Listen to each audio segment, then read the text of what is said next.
चीन ने हाल ही में के वीजा का ऐलान किया है। ये मल्टी एंट्री वीजा खासकर विदेशी बिजनेस लीडर्स, निवेशकों और युवा STEM टैलेंट के लिए लिया है। सुनने में एक कदम आकर्षक लगता है ना, लेकिन सवाल ये है कि ये सिर्फ वीजा आसानी से देने से चीन की अर्थव्यवस्था में चमत्कार हो जाएगा? क्या वाकई विदेशी टैलेंट और निवेशक चीन की ओर दौड़ पड़ेंगे, या ये फिर सिर्फ एक दिखावा है? नमस्कार, मैं हूँ चेष्टा नागर, आप देख रहे हैं द हिंदी टॉप। आज हम आपको बताएंगे क्यों चीन का के वीजा कागजों पर जितना आसान दिखता है, असल जिंदगी में उतना ही मुश्किल साबित होगा। चीन ने हाल ही में ऐलान किया कि 1 अक्टूबर से के वीजा लागू किया जाएगा।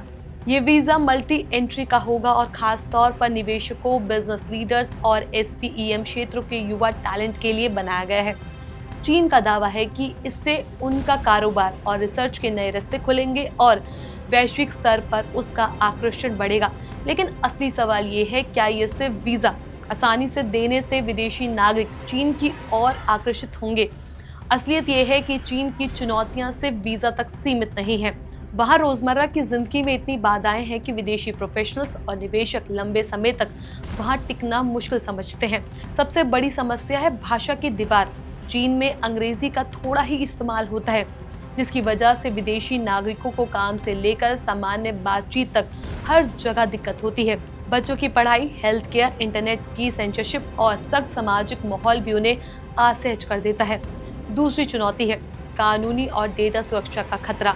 चीन के कानून कंपनियां और व्यक्तियों को संवेदनशील डेटा साझा करने के लिए रोका जाता है।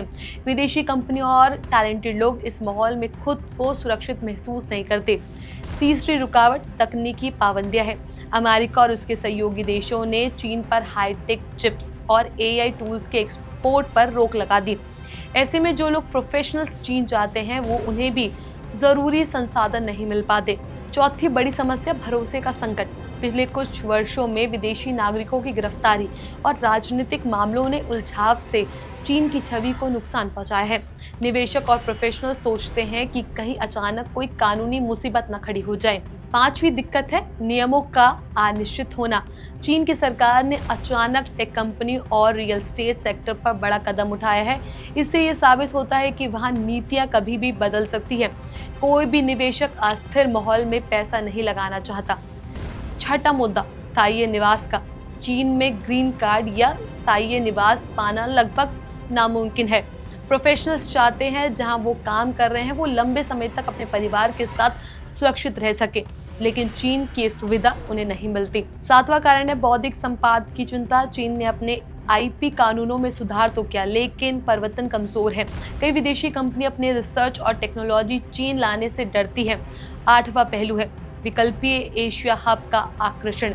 भारत, वियतनाम, इंडोनेशिया और सिंगापुर जैसे देशों ने विदेशी टैलेंट के लिए बेहतर माहौल तैयार किया है। ये देश स्थिर नीतियां, आसान वीजा और लंबी अवधि के लिए निवेश की सुविधा देते हैं। नौवीं और अहम समस्या है घरेलू दबाव। चीन में बेरोजगारी खासकर युवाओं में पहले से बढ़ी हुई है। ऐसे में विदेशी टैलेंट को बड़े पैमाने पर जगह देना राजनीतिक रूप से संवेदनशील बन सकता है। अंत में है संस्कृत और सामाजिक अवरोध।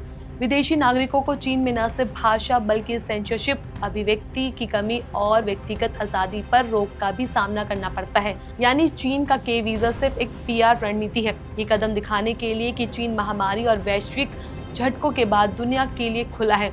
लेकिन असली चुनौती वीजा नहीं है, बल्कि चीन की आर्थिक, कानूनी और राजनीतिक संरचना है। जब तक चीन इन गहरी समस्याओं पर काम नहीं करता, तब तक के वीजा विदेशी निवेशकों को और टैलेंट को अपने पास नहीं बुला पाएगा। तो कहानी साफ है, चीन का के वीजा भले ही सुनने में आकर्षक लगता हो, लेकिन असली मुश्किलें कहीं और ही है। वीजा आसान है पर जिंदगी मुश्किल। विदेशी टैलेंट और निवेशक सिर्फ कागजी औपचारिकताओं से नहीं, बल्कि भरोसे, आज़ादी और स्थिर माहौल से आकर्षित होते हैं। जब तक चीन इन बुनियादी चुनौतियों का हल नहीं करेगा, तब तक के वीजा सिर्फ एक कागजी जादू रहेगा, ज़मीनी सच्चाई नहीं। इस खबर पर आपका क्या कुछ कहना है, हमें कमेंट सेक्शन में ज़रूर बताएं। ऐसी और भी वीडियोस के लिए आप हमारे चैनल द हिंदी टॉप को सब्सक्राइब कर लें। इसके अलावा आप हमें X, Facebook और Instagram पर भी फॉलो कर सकते हैं।